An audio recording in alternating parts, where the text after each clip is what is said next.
Joking. So actually, it is true. It's on the record now. So Al asked me to just come in and give a brief update, and so that's what I'll do. We had the open house.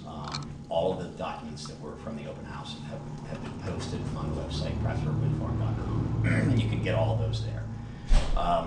We are very close to an application to the Office of Renewable Energy Siting 94C process.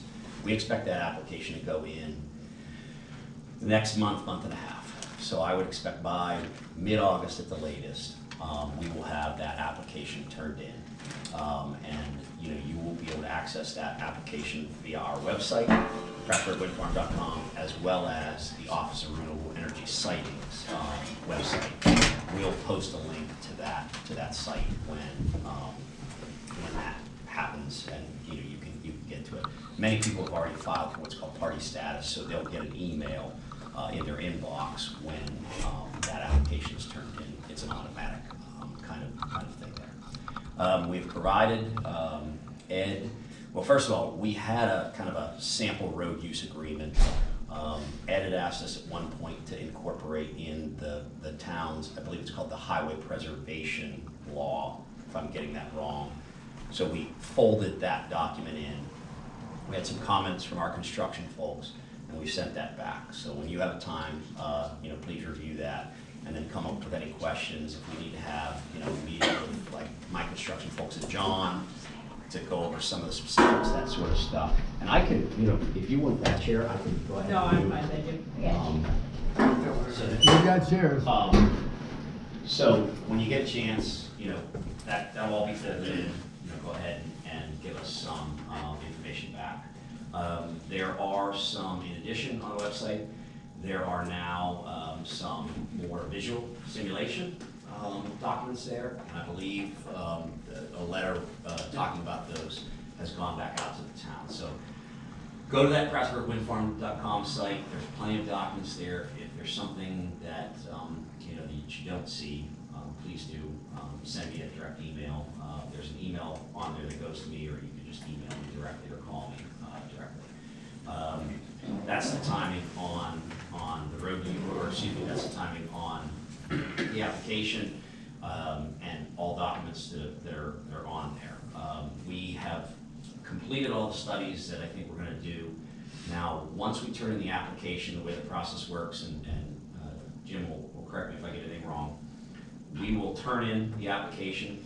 ORES has 60 days to deem it complete. They will give us back deficiencies. We will correct those deficiencies, and then we give it back to them. They have 60 days to deem it complete again, and then 60 days after that, they will issue what's called a draft permit. All of that, and if you're interested in the process, you should sign, please, that, I'm not saying, oh, okay. You should sign up to be on the ORES website to get it's a DMM is what it's called. Yeah. It will give you an email when all of these things happen. So it's just a convenient way, oh, okay, here I got an email, this is what's happening. So that's kind of the process over the next 4 to 6 months. And then again, that process will go, and if you want to say a few words after, the review of the application takes place. There's timing associated with that, which again will all be posted to the ORES website. Prior to that, however, what we'd like to do is start talking about finishing up the road use agreement, as well as any sort of host community agreement that the town would like to enter into. We await your comments on road use, and we can go from there. So I sent Jim some comments. One of the things was that we don't see how we can approve that road use agreement until we have the final plans for what you're going to do to the Tune Road. So that's crucial. And I haven't responded to Jim yet because we're talking in-house here about it, but I wasn't satisfied with your answer on what you're going to do for the adjacent landowners along Tune Road. You just referred to 94C. We need to know exactly what you're going to do there, because you're going to have to go outside the right of way. It's obvious to us anyways. If you're not going to go outside of the right of way, that's not a problem. but that's a 3-rod road, which means you got 24 3/4 feet on each side. And judging from the topography of Mattoon Road, you're gonna have to do some major stuff along there to get those 25 axle vehicles down. So we need to know what's going on there specifically. You know, and I know, Ed, that part of this is being evaluated now. It's gonna be included as part of a transportation study that looks at those locations, looks at the haul routes, and looks at being able to make the turbine deliveries. That'll be included as part of the application. So that may answer some of those questions as well. I don't have them right now. I don't know, Kevin, if you can speak to that. No, but- I promise this is not meant to be a dig, but I did have people that Al wanted to shorten the meeting because he had other things to do. I'm But not saying tonight. Yeah. Sometime So in the near what I can future. say is I have people ready to come and answer those questions or provide those answers. I'm not prepared, I'm not an engineer, you know that by now. Yeah, that's all right. Documents. But we certainly can document that. Yeah, we need documents rather than yeah. just talking. Sure. Kevin, is a haul route's been verified and finalized? Well, Where they're gonna go? before the questions, let's let Kevin finish. Yeah, so, no, I think that's a good overview of the next 4 to 6 months of what we plan to accomplish, what will happen under ORES. And I don't know that it's, we can talk about a year from now, a year and a half. I don't think that's thing, but yeah, the transportation study is in the process of being finalized. We used a Steuben County approved vendor, which is Creighton Manning. They were out of Albany. Finishing that up, we have a civil and engineering team. That's Westwood. They've done some work in New York, so they're familiar with it. We'll get you that. As far as the final haul route's been established, no, not quite yet. What I can tell you and I think this came out in the kind of the municipal meetings we had, the transportation on this site will take two phases kind of. So you have the trucks that will transport in to a laydown facility, which we're finalizing. And then we're doing what's called double handling. So you have the trucks that bring them off the highway and off of 86. And then you have, if you will, more of a 4-wheel drive type vehicle, a different vehicle that has different abilities to carry those turbines and other components through fields or through roads or at different tolerances. That's probably going to be the way that turbines are transported throughout New York from now on, just because they've gotten so big. But all of that will be in the transportation study, and all of that will be part of the application. Kevin, the only thing I wanted to add to that short-term time frame, just again to point out, we've pointed this out before, but that filing date for the application, that triggers a 30-day time frame for the town to seek intervenor funds. When the application is filed, there'll be checks that are provided by Terragen. For one of them is for $174,000. That gets deposited in a fund, and then that's made available to 147,000. I'm sorry, I switched the numbers. It's $1,000 per meg. It's $1,000 per meg, so $147,000, thank you. And so that becomes part of a fund that's made available to anybody that wants to intervene and apply for those funds. So those applications are due within 30 days of that filing of the application. Just wanted to point that out. And the percentage that is reserved for the towns is 75%, correct? Correct. 75% of the 147,000 is reserved for the towns. You mean all of the towns in the project? Correct. Jen, can you wait till? Sure, I will. Please? Correct. So that's just kind of the next 4 to 6 months, give or take, of time frame. Happy to answer any questions. Does the board have any questions for him?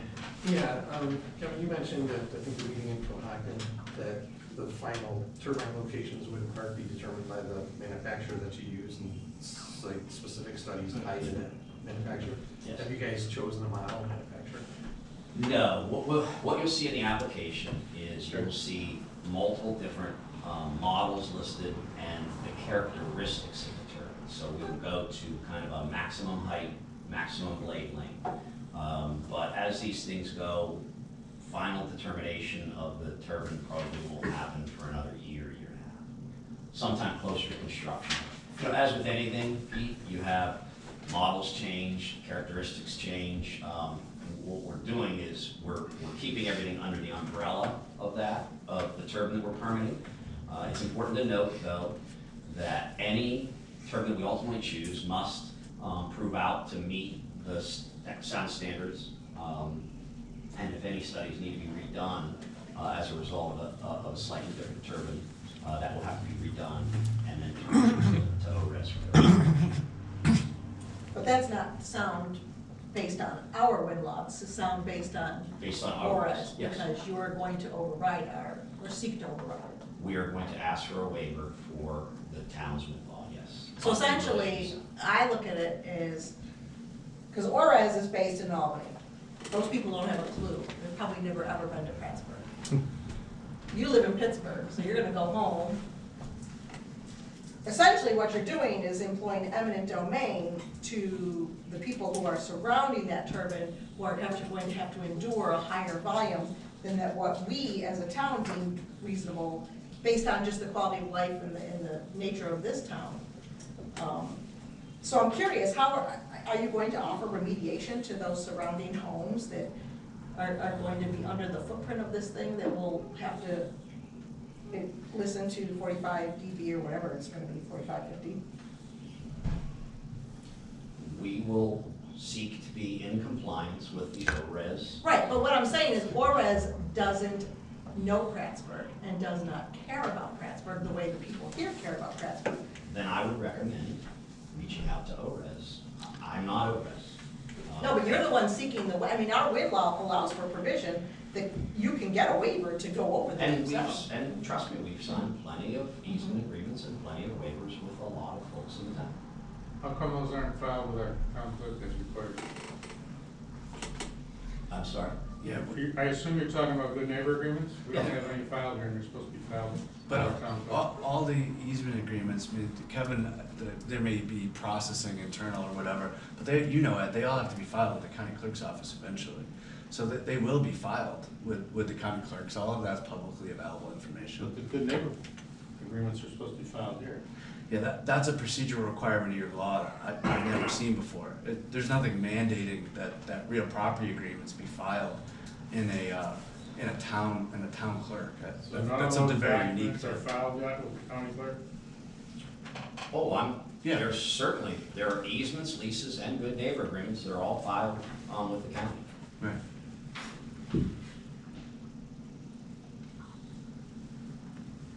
We've been in discussions with an engineering firm to help us out, but we haven't committed yet because Terrigen has declined to refund the escrow agreement. And according to the agreement that we both signed back in 19, that's supposed to be kept funded, and it's not funded now. Well, to full first of extent. all, okay, hang on. First of all, my understanding is there's still some $30,000 left But in but that that's agreement. not what the agreement says. The agreement was for an application under Article 10. And if you have spoken to Al, did I not make a commitment to you that if we needed to agree on engineers and the towns, because if the town is choosing the same engineer, if all 5 towns are choosing the same engineer, or if not, we would come to an agreement that we would make sure that that is funded. Did I not say that? Yes, you did say it, yes. Yep. But And that's not what the agreement says, Kevin. It's not what the agreement says. you've said that, and I understand you. Well, I wanted to I'm stress it. telling you that Al brought that up at a meeting that he and I had, Right. and we have a framework in place to get you the funding that you need for the agreement. Could we do something in writing on that? Absolutely. Yeah. Absolutely. But what I did, we had a call with Aaron Mullen, who represents 3 of the other towns, is I said, Aaron, get a pool of what escrow funding is available, because we put escrow agreements in place with all the other towns. Sure. Get a pool of what's left. If every town is using Lobella, maybe we put together one escrow agreement, maybe you hold it, maybe they don't. But there's no reason to continue to fund 4 or 5 different escrow agreements if One will suffice if you're using the same, and if you're not, we'll come up with a method of that as well. So you're not gonna I am abide, not. wait a minute, let me finish. You're not gonna abide by the agreement until we agree to change the agreement, is what you're saying. That agreement was done for an Article 10 application. We came to you and said, we're going through Article 10, and we are going to, put in place an escrow agreement that had those things in there. And in that agreement, I believe it's correct, it says if we choose to withdraw from the Article 10 process, or do not complete an application through Article 10, we will notify you, which we have notified the town that we are not using Article 10, we're using 94C. It says in the agreement that we will notify you, which we have done, and then therefore the agreement would be funded.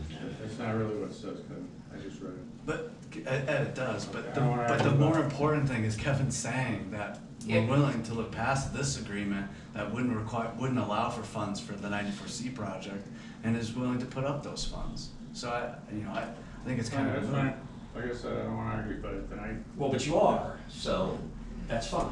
Let's Any other let's questions? draw up some paperwork, we'll get that done. Right. Yeah. Any Wait other a minute, does anybody else on the board got any questions? I just have one other question. Early on, it was mentioned that documents for the project would be kept at the library. To the best of my knowledge, it's never been done, and probably half of our population isn't on the internet, so that would be a good thing to follow up on. Yeah, that's a good point. We could probably drop off, just keep in mind, this application, I guess I'm not as familiar with how big the ORES application was. Is the Article 10 application would probably, if you stack the volumes here, would go all the way around this desk, 2 or 3 full. So you will need to dedicate a pretty big portion of space for that application to be there, and maps and things like that. If you're prepared to do that, then I'm prepared to print another set of copies there. But If you could provide them to the library digitally, then we can print them per request. We're gonna send, when the application is filed, there is gonna be a version of the application that can be sent to the library. But it's just that we haven't reached the point yet where those materials are made available. In Article 10, one of the things that was made available to the library was the preliminary scoping statement, the PSS. But since that process is now ended, there aren't any other materials to be provided to the library under 94C until the application is filed. Does anybody else like, kind of, go ahead. From Kevin, is that all right? Oh, absolutely, that's why I'm here. If I hear you correctly, you're hoping this project will generate 147 megawatts of electricity per year, is that correct? That will be the nameplate capacity of the project. If the wind turbines that you put in fail to generate that much electricity, is there something in your documents that will allow you to construct more wind turbines to make up for the shortfall? No. No, in that event, you would have to re-permit, you'd have to go through an additional process anytime additional turbines were proposed for the project, but that's not intended. Okay, thank you. Anyone else? Yeah, go ahead. Yes. I was taking a look at the information you had for the turbine sites that you had related to shadow flicker, and it appears that some of them are in violation of state guidelines.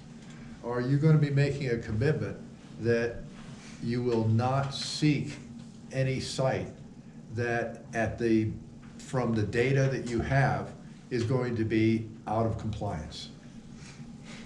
Say that again, just to make sure I understood. Okay, so the I'm issue sorry. here, okay. Did you get it, Jim? I think so. Okay. So just, maybe I'll try, and then if it's still unclear. Yeah. But, so the uniform standards and conditions under 94C have a minimum standard.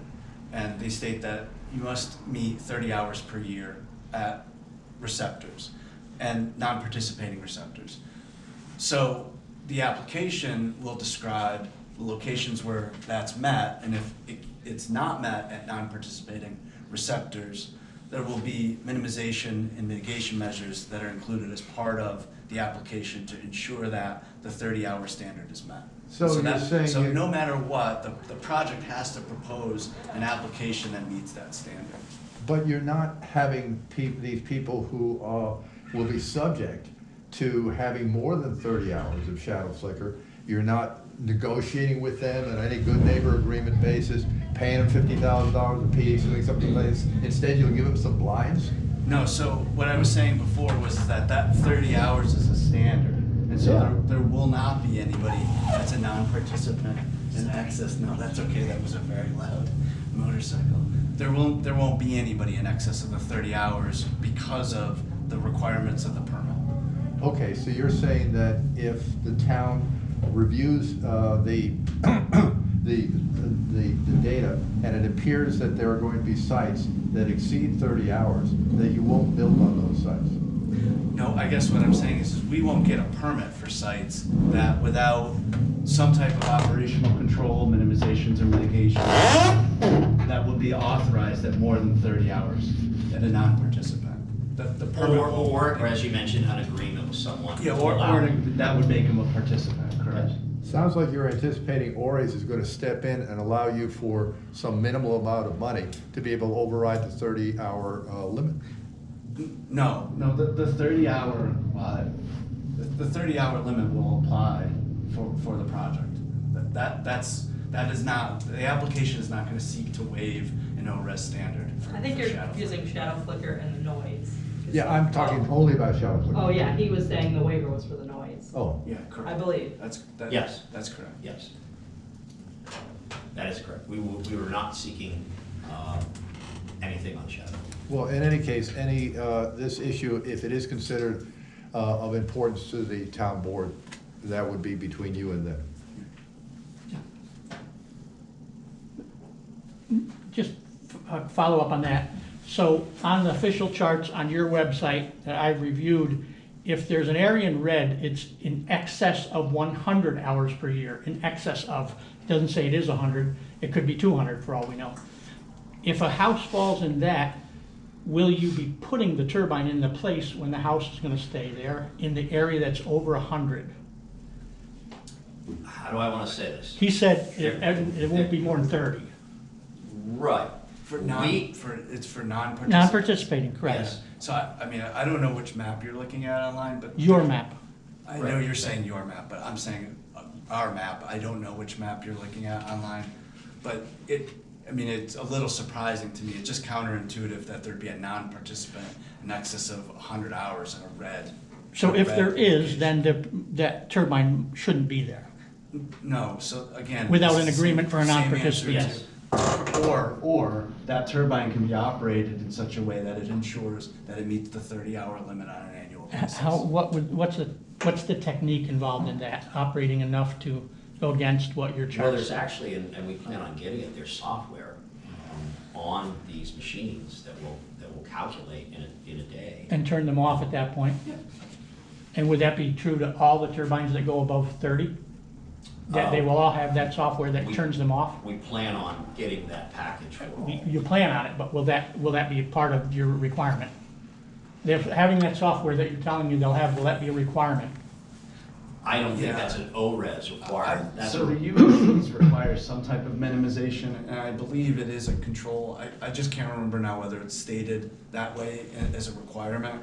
The other thing too is depending on what map this is, it's very likely that map is a flat earth, like ideal conditions, like non-realistic conditions. And there's, when you do the analysis, this is one of the trouble with trying, everybody wants a lot of information ahead of time, but when you share information ahead of time, it doesn't have the full context. And one of the things with shadow flicker in particular, topography, direction, and there's other factors that dictate, not just rope, how many hours and what distance, the sun and the angles, and there's a lot that goes in the analysis. So again, without having the map in front of us and being able to describe what it's showing you, I suspect it's a very conservative There's evaluation. an elegant way to address that, and that is, at the non-participating household, that critical receptor, you have a device that measures shadow flicker.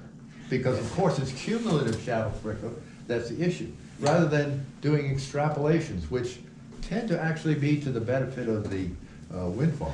But as Kevin was saying, that information will be included as part of the shadow flicker analysis. There's a standalone report that will be prepared, included as part of the application. These maps will be included in the application, and I think that will show what Kevin's talking about. So the maps that are currently on the Prattsburgh Wind Farm website are flat earth maps without taking topography Again, into I consideration? don't know. I don't Do you know know what that? assumptions went into Would you that know map. I don't know. Generally speaking, what you're seeing on the website is, as Jim would say, he's saying flat earth, what I call it as a worst case scenario, meaning things like the topography, things like tree cover, that's not always taken into account. When we turn this into ORES, they will spend a significant amount of time studying it, and then you as a townsperson and the board as a host community are able to question those results, are able to use interventive funding, which we just said would be available, are able to use that to go to ORES and question the results. So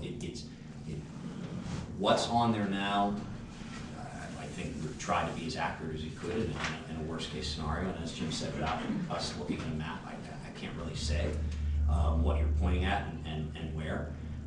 What I can say is that there's a lot of people who are going to review this, and if you're not satisfied with the ORES review, then that's why there's the intervener status, and that's why funds are available to challenge the review of those documents.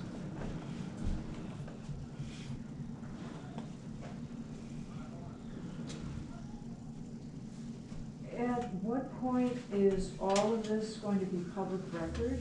Is that at the point that the application is submitted, that we'll know the details on the road use agreement, we'll know about the host community agreement? Yes, so I'm sorry to interrupt you, but the host community agreement and road use agreement are separate from the application that's going in. The application will go in, as I said, in the next month or so. The road use agreement is a document that the town board and the company will work on together. As far as, I'm sure we'll have a couple of meetings and you guys will discuss it as a board, whether you okay it or don't okay it, and that's the same thing for the host community agreement. So those two things are kind of I separate. didn't realize that, but Yes. other details you've been talking about is if it's in play, a year or two from now, we know what models have been chosen, things like that. So at the time of the application, what is the document or the solid information that will become public record so that everybody here can look it up and have questions answered? Yes. The application will contain a variety of things, a large volume of things. It will include things that many people don't think about as much, socioeconomic reports. It will include transportation studies in relation to school kids and buses and that sort of stuff. It'll include wetlands. It'll include, our wetlands delineation report. It will include archaeological, anything we found in the field of an archaeological significance. It will include. So it will include a huge amount of things. In relation to the siting of the project, it will include the location that we believe the turbine will be, or that we were asking for a permit for.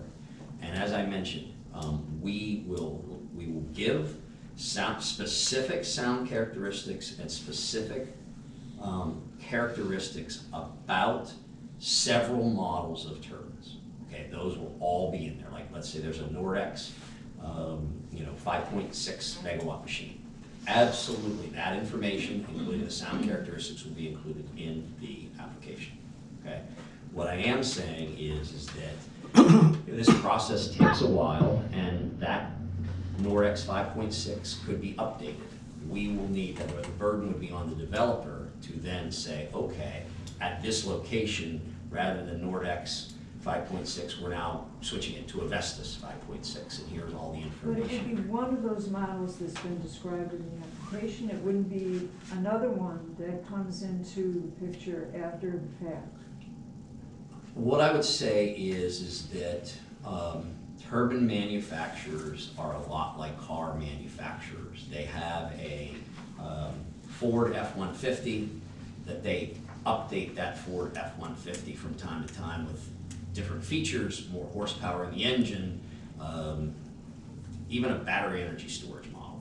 There's a variety of things there. So do I think it's likely that between the time of this application and the time of when we build it, do I think it's likely that what we put in the application would be, that model, that F-150 would be changed slightly? I think it's pretty likely that that model will be changed slightly. But it would be one of those models that you. It would be one of the manufacturers that's in the. Okay, well, that was my question. Sorry, when you said model, I just wanted to let you know that, instead of an F-150, it could be an F-250. But it would still be something that we had in the application. But the simpler answer is yes, and it will meet all the standards that are set forth in the permit. Or if for some reason something was proposed that was different, then you'd go through another process. There'd be another okay. review process. That sounds good. So, Yeah. Could I ask one final question? I'm happy to answer, but We gotta wrap this Real up. quick, the laydown yard that we've been hearing about, that may be sited somewhere south of Prattsburgh, can you tell us about that? unfortunately, we're working on finishing it up. We plan on having probably 2 lay-down yard areas, and I have to be honest with you, I'm not sure where the status of the negotiation is for that second lay-down yard area. That won't be in Prattsburgh. We plan on having one kind of in the northern portion of the project and one kind of in the southern portion of the project. But I don't believe the negotiations are finalized on the southern portion of the project. Will those be finalized at the application? Absolutely. Okay. If we are planning on putting a lay-down yard somewhere, and if that is not completed, if it's not in the application, then we can't build it. So we would make sure that's finalized before we put in the application. Okay, thank you. Sure. Kevin, I'd just like to say one thing. Yes. You and I have had numerous conversations over the last 3 or 4 years. Yep. And, one of the key points that you pushed repeatedly was that, unlike your predecessors in the wind business, you were a responsible and respectful individual with regard to these projects, to the people who live in the town and, want to continue to live in the town. And I just hope that, there's, currently you have 34 sites on the map, as you and I talked about. You need 25 for 6.0 or 6.2 megawatt turbines. I just hope that you're a man of your word, you stay with that original statement that you're gonna be responsible to the people who live here, and so you don't take away from their quality of life when you move forward with this project. You obviously have the trump card in your pocket called 94C, and we all know that. So there's a couple of different paths. I hope that we can choose the right one for everyone.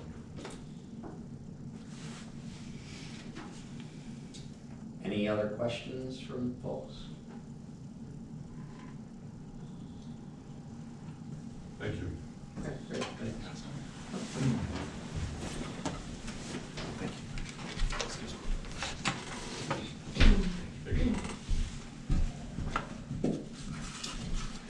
Okay, Tia Link.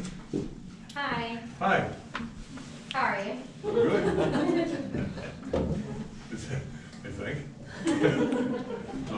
Would you like to tell us about the Summerfest? Yes, Okay. I would like, with the help of friends in the community, to organize the Summerfest.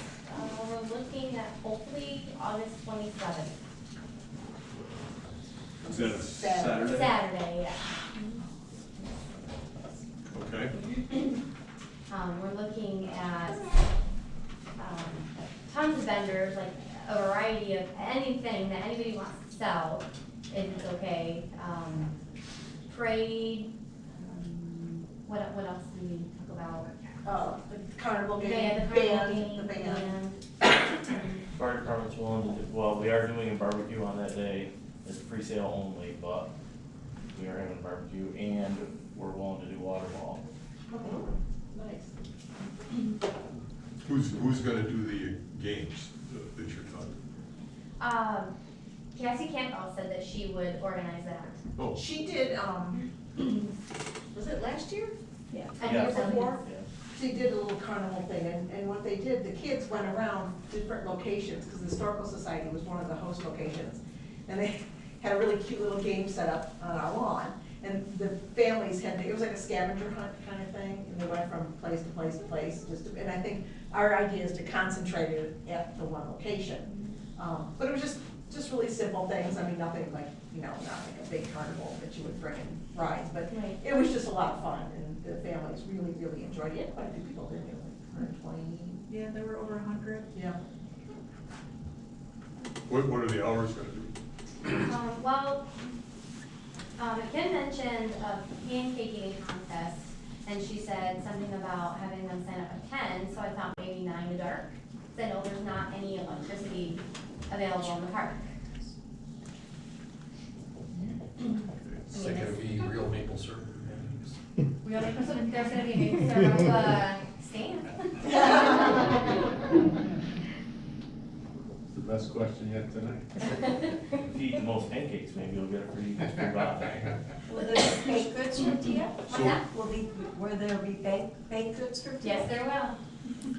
So is this conceptual, or are we doing this? No, we wanna do it. Yeah, we definitely want to. All right. We've already got commitment. Mhm. Actually, I already had people, when we had our little open house, one of the artists at our historical site is like, I'd love to be a vendor. So, I mean, people are interested, people want to do it. Yeah, there's, a lot of people are wanting to do it. I think once we decide if the town sanctions it, then we would really start hammering and getting, I mean, Tia's already got sort of the infrastructure in place to get things going once we have approval. Is there any problem with this, Ed? The only question I had is whether they're anticipating any alcohol being offered. That's up to everybody else. Well, if you're going to, it puts us into a whole different ballpark in Okay. terms of what we have to do. Right, I know we have didn't we pass that law that you could have alcohol, like servers, like have a winery or something, tastings in the park? We did for that, bike race, that never went forward. No, but No, we we have a law on the books. Yeah, we got something on the books. Right. That's why I'm saying if you're anticipating that. I don't think Gotta do we may go down that route this year. If- Yeah, we talked about it, but I don't know that, That'll simplify it for you. Yeah, Well, and also we'd have to, then get called to the insurance company too, right? Yep. yeah. Basically, what we would like to do is just kind of get our foot back in the door of Summerfest. And then move forward maybe next year with bigger and better things. Good idea. Yeah, Now, we fantastic. talked about Friday, maybe having a band Friday night, Possibly, yeah. possibly, and then all day Saturday. Instead of Friday, Saturday, and Sunday like years past, just do Friday evening, maybe a kickoff and then Saturday. But Whose house you gonna plug everything in? well, now, the vendors, I mean, that's the question, we're gonna talk about the vendors. That's one thing we'd have to talk to the bands about, how much electric do they need? And we talked with the Historical Society about that, and I know this Historical Society kind of mentioned that we'd be, we may want some compensation from the festival for the electric, but we would be willing to, supply. That's the question I keep forgetting to ask you. Are we able to close off North Main between, like, the Chapel Street extension, like they do for trunk or treat? Probably, not really supposed to, it's not my road, it's actually county road. County Road, but, I mean, have we asked permission, are they? If I just shut it down, they can yell at me later, that's what I'm saying. Everybody gets mad, they yell at me. I like that approach. It's been closed in the past. He's been I know, very, because, been very trunk or before. treat.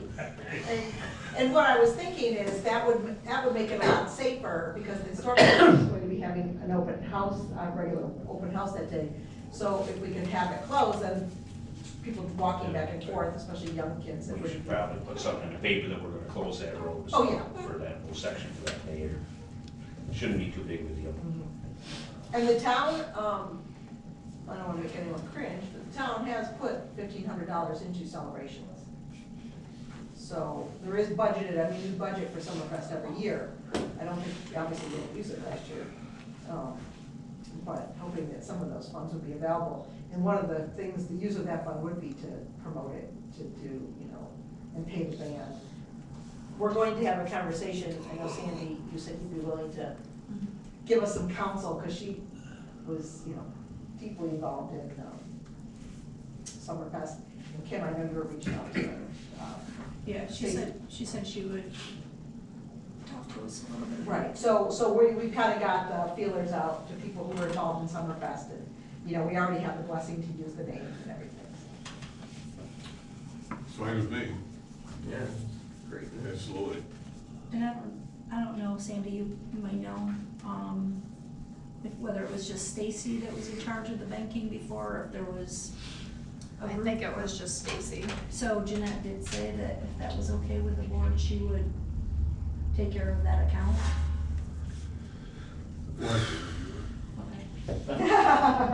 Oh, you mean Jeanette would be the administrator of the account? Yes. Oh, that's Good nice. idea. That's great. Yeah, I mean, I don't want to, I don't think you want to. I don't know about her, too. Yeah, she's willing to do that, that's that's great. Yep, and I'm the admin on the website and Facebook account. Right, so, you know, we can move forward from there. So we'll have more detail, but we just want to make sure it's cool. All right. How about a parade? Because I was really interested in doing a parade too. We can do it for other things, so I don't think there'd be a problem with it. They'd have to shut down the street for the parade. John? You can Well, volunteer. you can run anything up down these roads you want. People just have to wait, that's how it Better to works. ask forgiveness than to. Why don't you, They just why don't yell. you pull like an outline together? Yeah, we will. In the past, But conceptually, I think it's a great idea. Yeah, and we have our, no, I mean, we did. in the past, they had all the vehicles lined up down South Main. And then they come up and they went around the bottom side of the park and up and around, and they finished out through the school parking lot and back out, just done in the past. Yeah, I think they started where, at the church, or Yeah. down church, yeah. Yeah, well, they lined up down somewhere, Main or something. So, yeah, definitely. And we've already, you know, like I said, the three of us and then Lenora, we met to flesh it out, and so we figured we'd come to the town for. Okay. I know we should do the parade. Your daughter, Karen Horse. Which one? Which horse? Which horse? I don't know. All of them. Hey, do we have to vote on this? I don't believe so. Okay, I think, now, I don't recall Summerfest formally requesting to use the park. They did. They did? They did. Yeah. They did, okay. Because I thought, because I remember that was technically sort of like a town event. Apply for next month and then Okay, so we'll do that, we'll put in a request. you'll probably have your whole outline by then. Yeah. Good, sounds great. All right. Yeah, thanks. Those all set? Thank you for your work on it. Yeah, thanks. first step. Thank you very much for that. And Sugar Shack Bakery is the official bakery provider for the Bristol Valley Theater with the specialty cookies that are selling like hotcakes, by the way. They love the cowboy cookies. So, All right. Okay. Back to yeah. minutes of the May 16th meeting. I don't have any questions on that, I'll make a motion to approve the minutes. Exactly.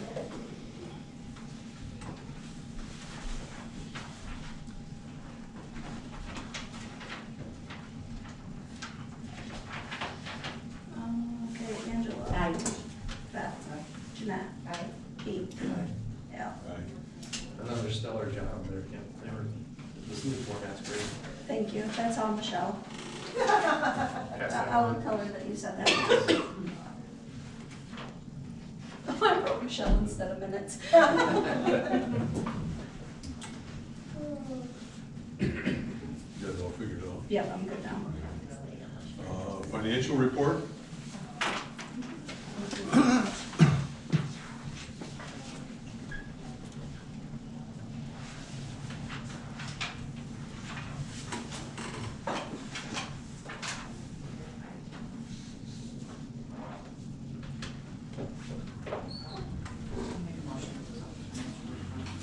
I'll second.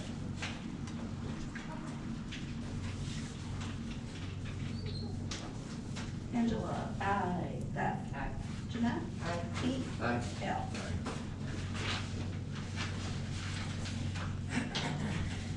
Okay, no appropriations. The, Excuse me? skipped out of the bills. Oh, sorry, audit the bills. I'll make a motion to accept the audit of the bills. Probably did that on purpose for the highway stuff, right? Come on, Johnny, try this hard. I'll second that. Okay. Pile it all on, I got big broad shoulders. You're used to it, right? Angela. Aye. Beth. Aye.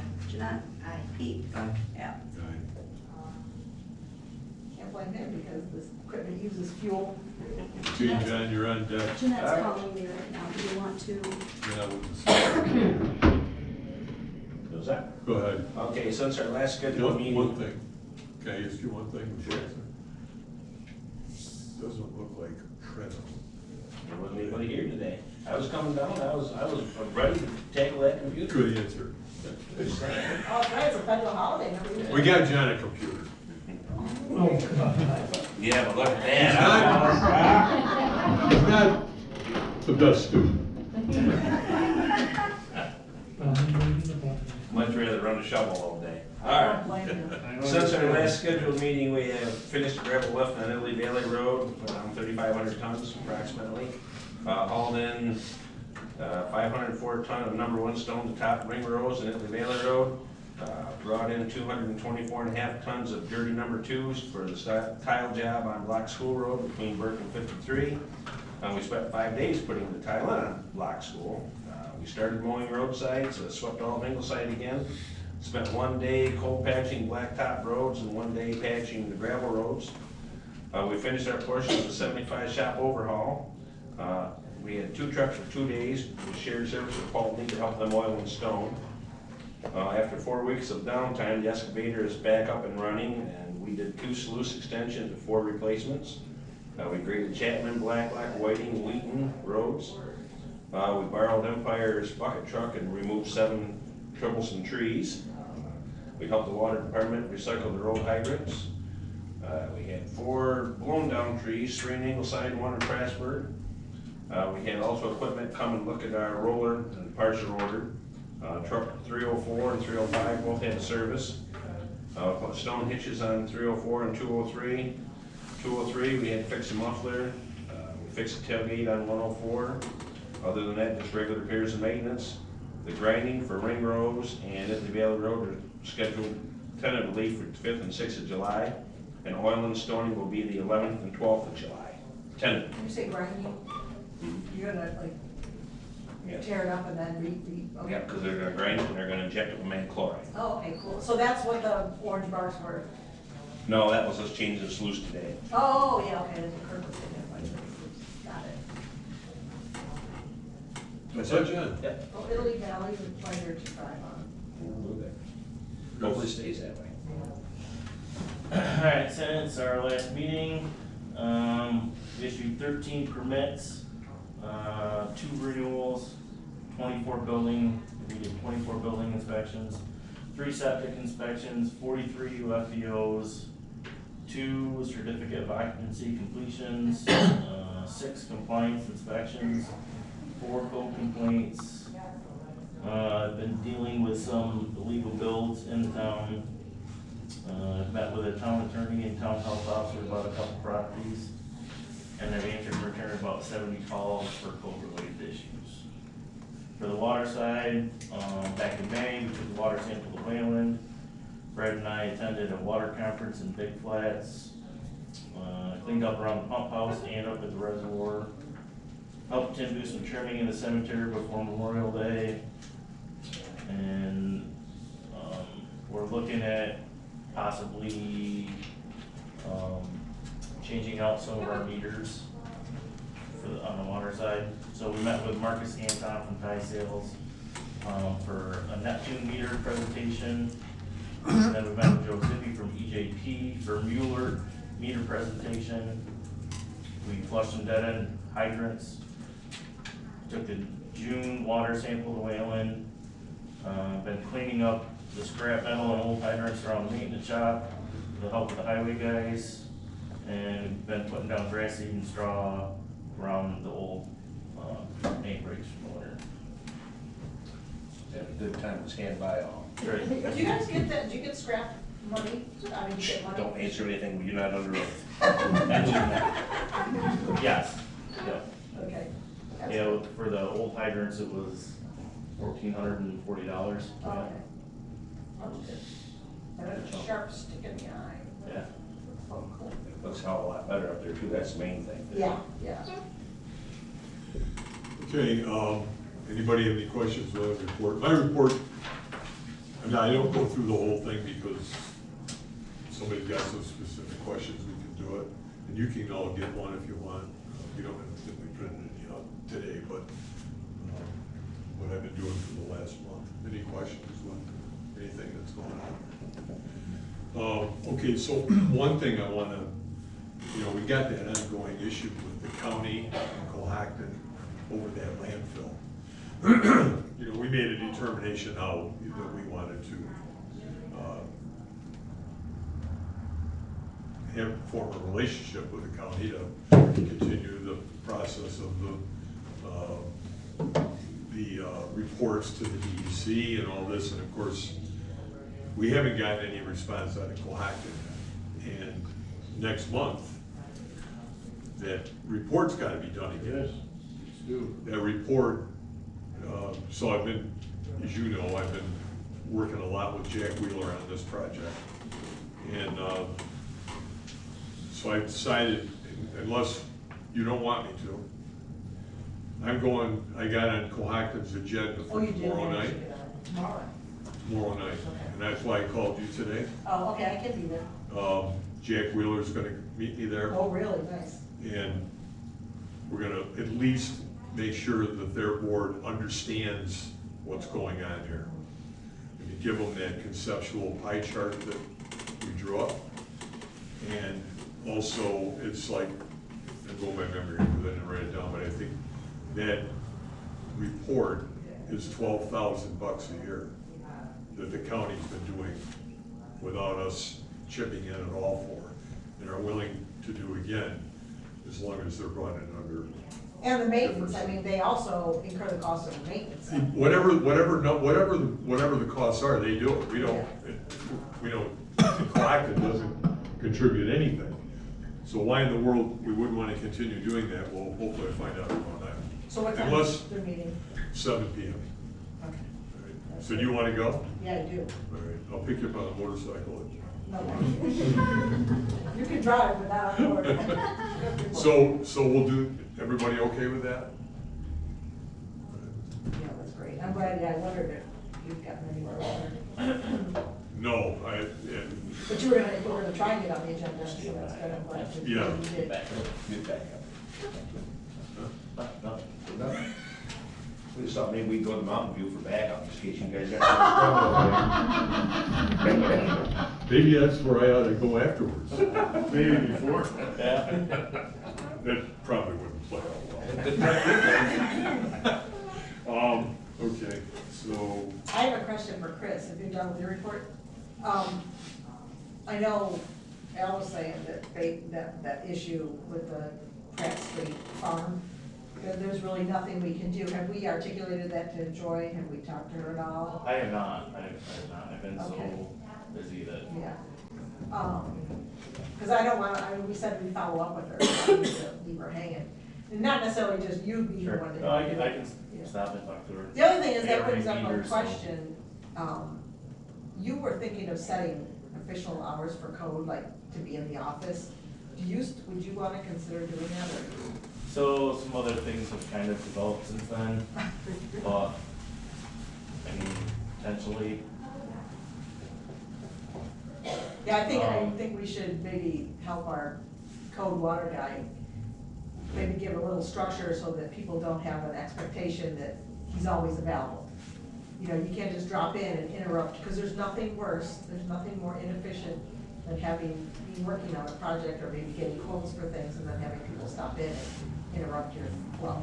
Well, it happened Friday. A couple walked in and they were like, "We're here to see Chris." I said, "Okay, well, I'll have to come on." He says, "Told him we were coming. He can't just sit here and wait for you." He said, "But we told him we would be here in the morning." The morning is a long time. Right. Why can't you take specific appointments? That's what we're talking about, So it's because, I don't know, it'd be easier to just set hours. Okay. But also, it's also getting to the point where those two jobs should not be together anymore. I mean, that's something for later that we can talk about, but. Did you say you took 70 code calls? Yes. You know, and a lot of that is having to look up in the code book, and so it's a lot of time in here, whereas I can't be out doing stuff that needs to be done with the water, so it's just. the way things are now, it's different than it was 15, 20 years ago. There's probably more codes, there's. More code issues, there's more tests for water. But we can talk about that later. There's Chris and I, we talked about that, you know, not in depth, but trying to brainstorm some solutions to be more efficient. Right. I like that scheduling thing, you know. Al, you can only call between 8 and 9 You know I can't work within those You're parameters. gonna have to. Just set them up right now. The thing is, John, every time I call you, you answer the phone. So it works. Oh, that's my job. Privilege of the floor? Could I, speak a couple of loose ends from where Kevin and Could you take them? I can't. I will try to Please. project, all right. Temporarily. I'm sorry, No, it's. I want to understand what you're I saying. know it's hard to, intervenor funds, I would really, actually, many of us in the room would encourage the town to consider applying to ORAS for intervenor funds to commission Terry Matilsky, who has offered his services to, go over the project application once it's been submitted. And many of you know Terry, I was kind of hoping you'd be here today, but Terry and Ruth Matilsky have been summer residents of Prattsburgh for many years. Terry is a professor at Rutgers University, has been for 45 years, teaching astronomy and astrophysics. He is also a consultant for NASA, for their Satellite Selection Committee, and for the Harvard, I believe it's the School of Astrophysics. So he's very knowledgeable about wind turbine design and function. He actually served as an expert witness back in the day, many of you will remember. So I think he would be an excellent choice for consultant once the project is submitted. So if that could be considered, we would be grateful.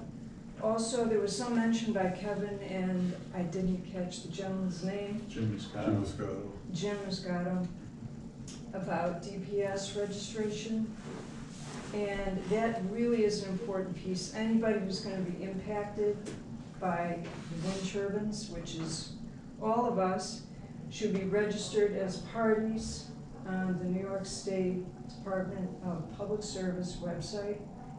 And once we're registered, we not only get an email, as they said, about developments with the wind project, but it gives us the ability to post questions and comments.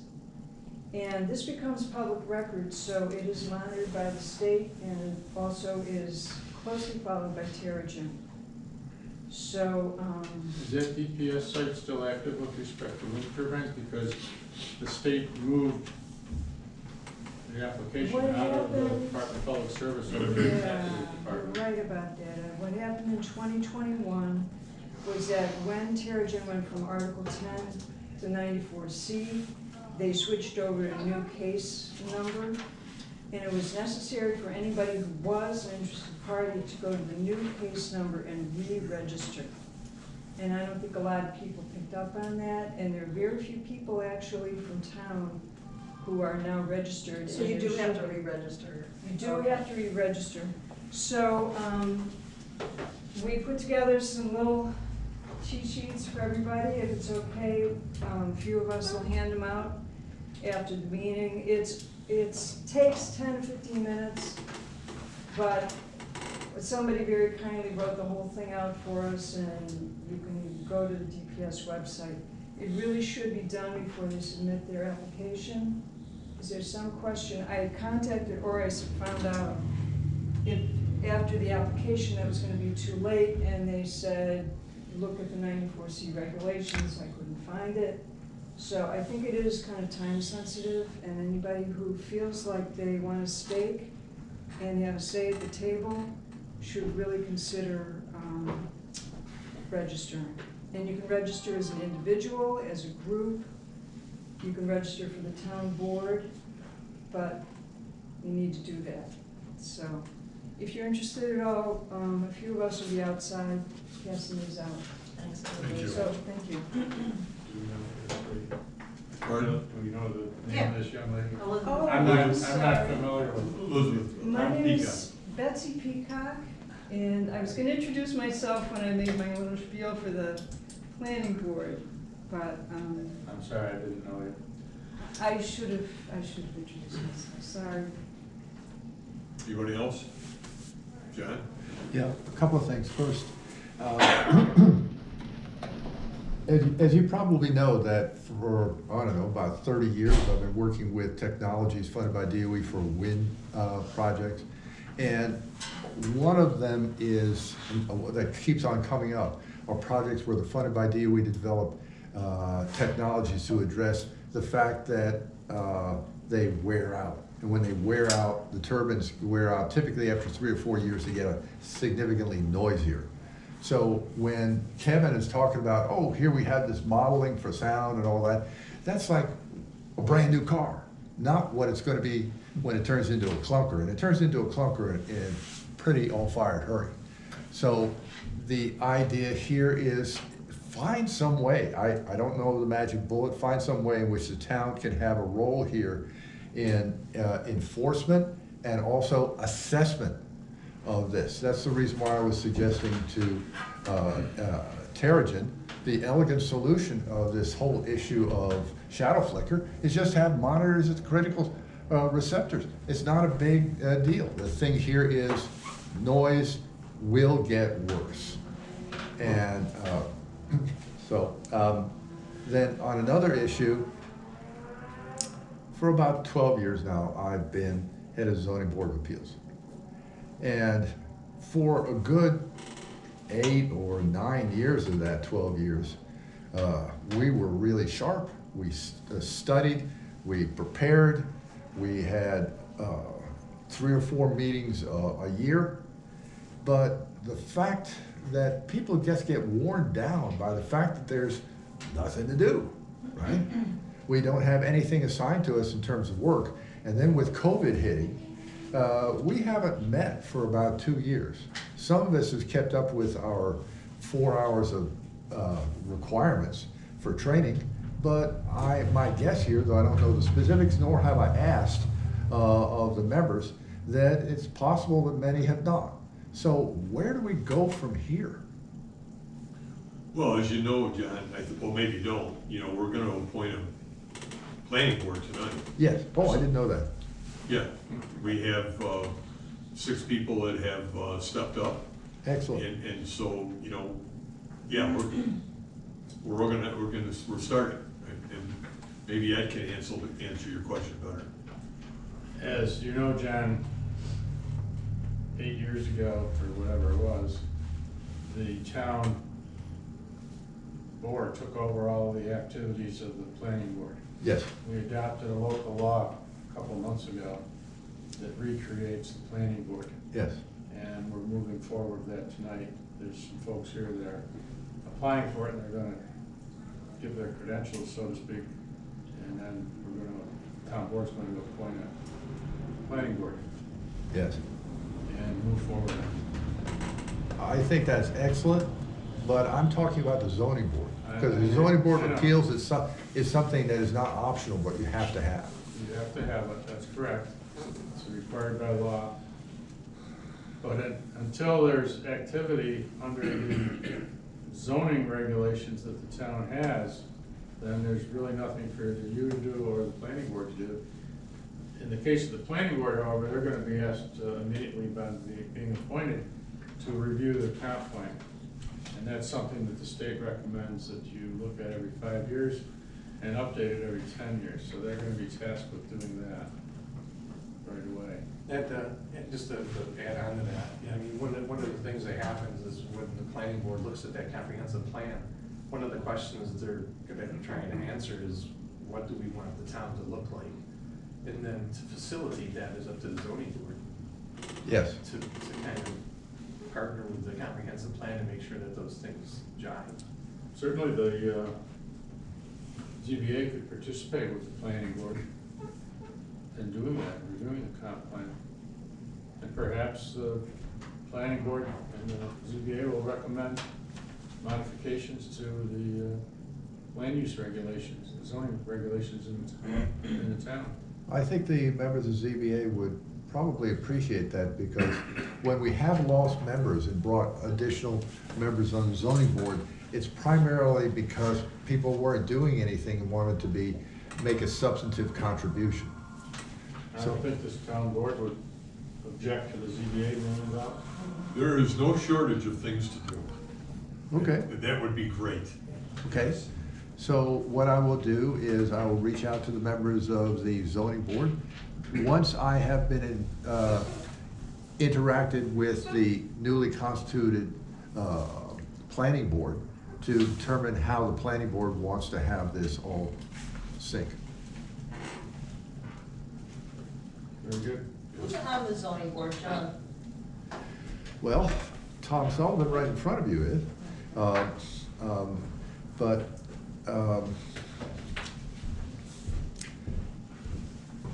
forgive me for having a senior moment, but because it's been 2 years since we've met. But there's the who is your colleague? Maureen Kunet. Maureen, and then And Yvonne, and then the other key member of the zoning board is the husband of the former John planning. DeLugos? Yes, Okay. John DeLugos. So they're all still, Still, well, they're on the books, let's put it Right. that way. okay. Which means we're short on alternates too. So John, I want to just address your first concern about that flicker. Yeah. When I met with Kevin a couple of weeks ago, I had a list of questions that we went over, and one of them, you know, additional instruments, all this, and whenever you, because I know a little bit about software and machinery, because of what I've done in my life, you know, that's available. I thought it would probably be available on whether it's a GE controller, or Mitsubishi, or Fanuc, or whatever.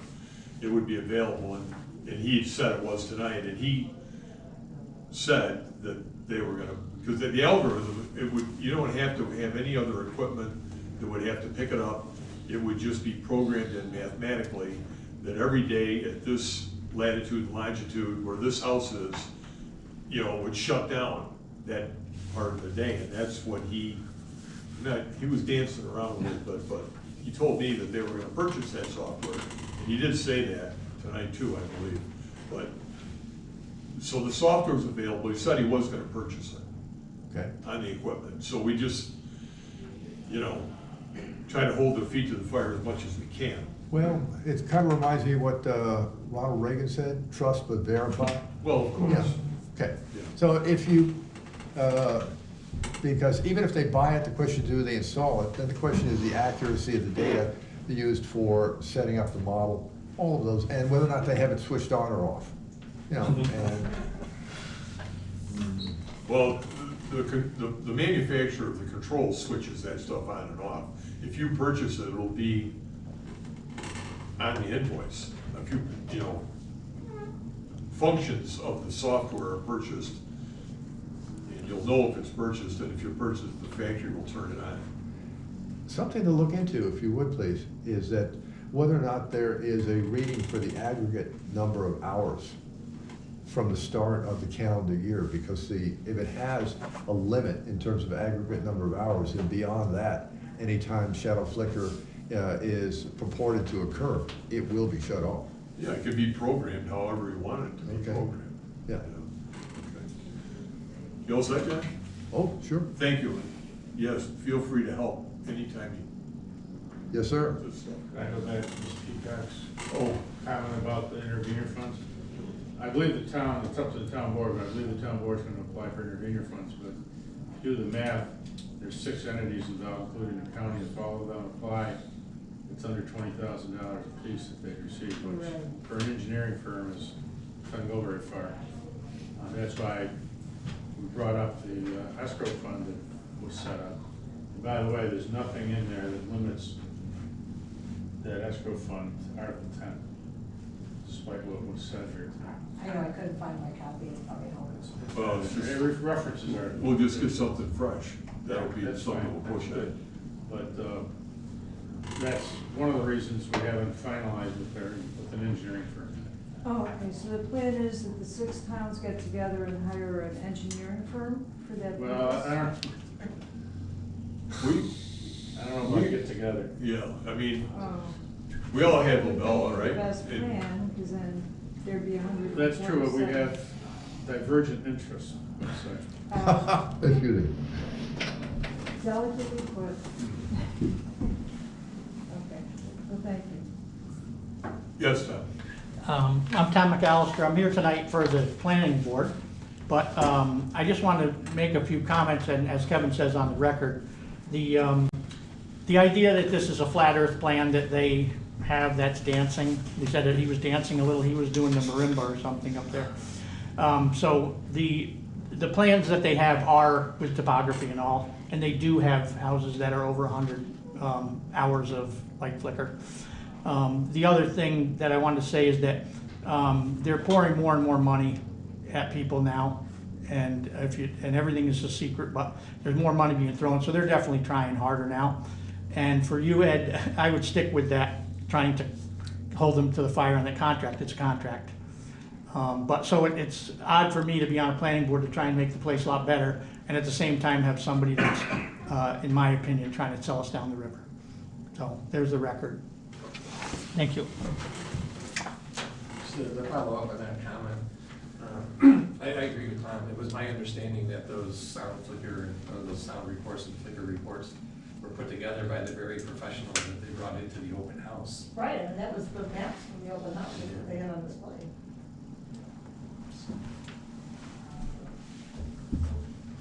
John, you make it sound like we could still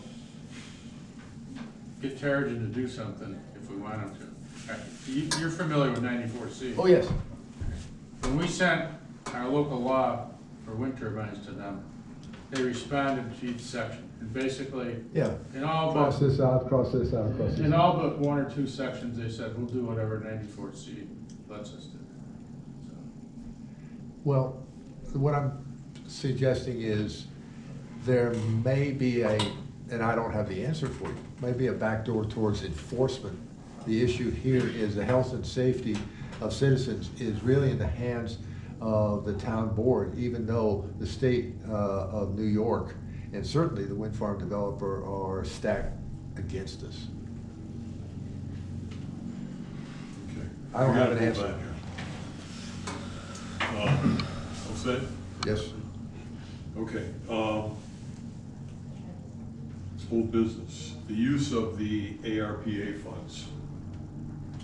Everybody got a list put together of what they feel their priorities ought to be? Mine was first and foremost town park, this town square. Okay. And potential sewer. And the potential sewer project. Okay. Do you want me to read it up? Just quickly, not necessarily in order, although it kind of is in order. Although I put highway needs, that's not low on the priority list, it's just that I don't know, but if there, I was thinking, is there something that the town could invest in that would enhance our, services or pieces of equipment or something? But I was thinking sewer, the water district upgrades, obviously we need to do that, because the water obviously is critical to the town, in a whole. Electric service and enhancements to the park, possibly a bandstand pavilion in the park. Technology to allow for the streaming of meetings online. I would like to make our meetings more accessible to people. And possibly enhance our website to allow for electronic submission of forms. I know we have like there's you have 2 things on The there. application? Yeah, applications, but they're not like, you can't do them online, you just have to print it out. Also, like the use of the park permit, those kinds of things. Could we make it an electronic document that they could, even a Google Doc for them to submit? So those are my suggestions. Number 1. water and sewer lines for both of the businesses here, we have to have that. Electric in the park.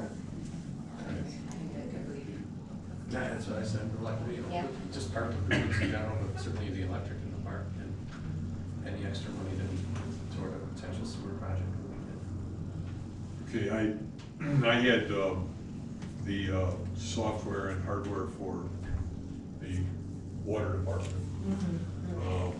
As Chris mentioned, Chris and Jeanette and I have met with, well, I won't get into real detail here, but we've met with Badger and Mueller, or Neptune and Mueller. Badger's yet to come, that's what we're currently using. Chris is gonna go do a ride with Avoca, who has Mueller. Yep. And Neptune is in Naples, and he's gotta figure out which direction he wants to go. We've got numbers. It's gonna be, you know, the startup kit, if you will, gonna be somewhere around 20 to 25,000. That's what I had for first, because we're running out of parts, and Well, and, I mean, you got meters out there that are probably 25, 30 years old, you know, and the older they get, the less they read. You know, very, very 99.999% of the time, they go in the customer's favor. So, Yeah, I so we're, think, you know, start losing money from the water district. I think the water should be the priority one, just because I think, and that will leave money left over. You know, possibly. it depends, well, Yeah, no, I got tickled, that's okay, stop. the quick answer, yes, there'll be money left over. If we went with 300 meters in the software and the hardware, we'd be somewhere around 70K. Is that what that one quote was, 700 TI sales and something else? Tight sales. Nice sales. Is that for all of that? Is that what it is? Yeah, but we don't, the strategy, and Chris and I talked about this a little bit. The strategy should be is to get him a starter kit, so that if he's got a section in the town that needs to get upgraded, that we can do that. And then with the grants that JC's working on, we could buy more meters as we go. And Jeanette will have to use 2 pieces of software for a little bit, which she was in the meetings with, and she was okay with it. That's why we brought her in to make sure that she understood. And so that we don't have to, because if we just do a complete water, it's gonna take care of, we haven't got our second hit on that money yet. It's supposed to come this month, I thought, next month.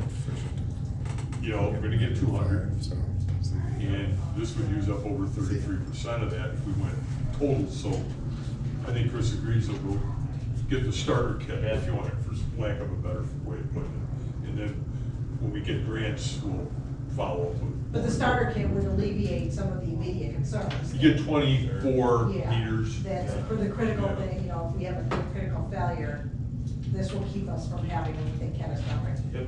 Okay. See, and I would agree with that, because I think water and sewer, without water, you have nothing. You know, your business is dependent on water service to thrive. Well, you got 300 people depending on. Well, yeah, absolutely, but I mean, even just the growth of the town too, I mean, it is, because the ARPA money is supposed to be general population.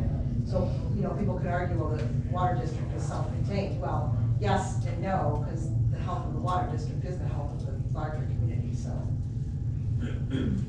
So, and I had electric in the park as second, and Yeah, I think. you guys are working on that. Yeah, we talked on Friday, we're gonna set a time to get together. Russ offered his guidance to help us. I wasn't saying, I feel electric's most important, I wasn't saying that. I think, you know. What's that?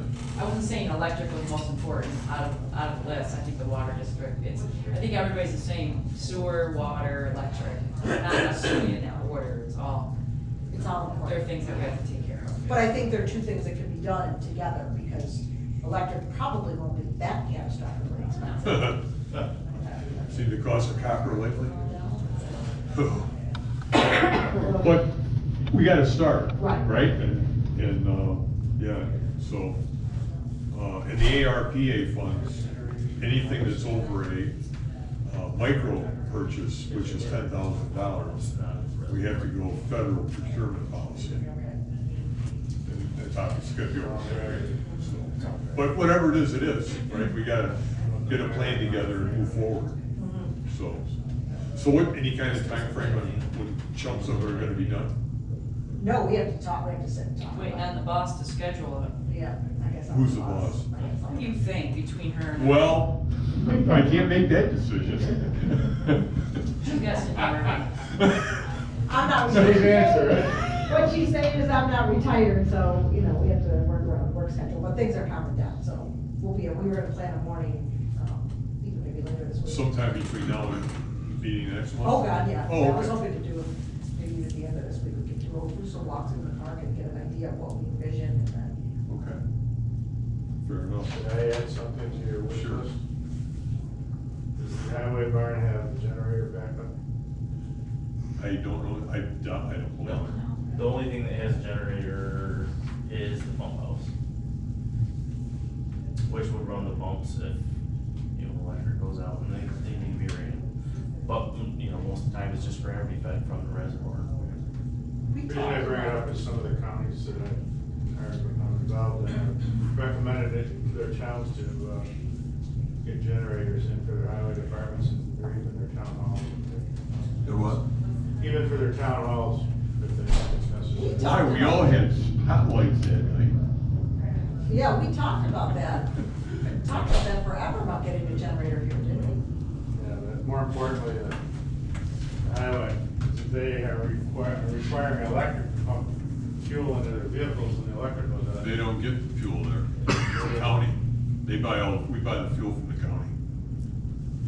We don't have They any. drive to the county to fill. Well, it's the right trucks? down around, Oh, the one around the corner? yeah. Oh, okay. We don't have our own pumps. All right. But it's still a good idea. Yeah. What about heat? If the generator goes out, how do they heat that place? Or don't they? Sit in their trucks. Sit in their truck. Turn the trucks on. Keep the outside more than inside. Right. So, I guess we're kind of on the same page here, right? Chris's stuff, and then, same time, you guys will be working on the park, and then there's, you know, we gotta put a roof on that town barn down there, that's really, did get a second quote the other day, after calling them 6 times, and, we need to repair, you know, these are minor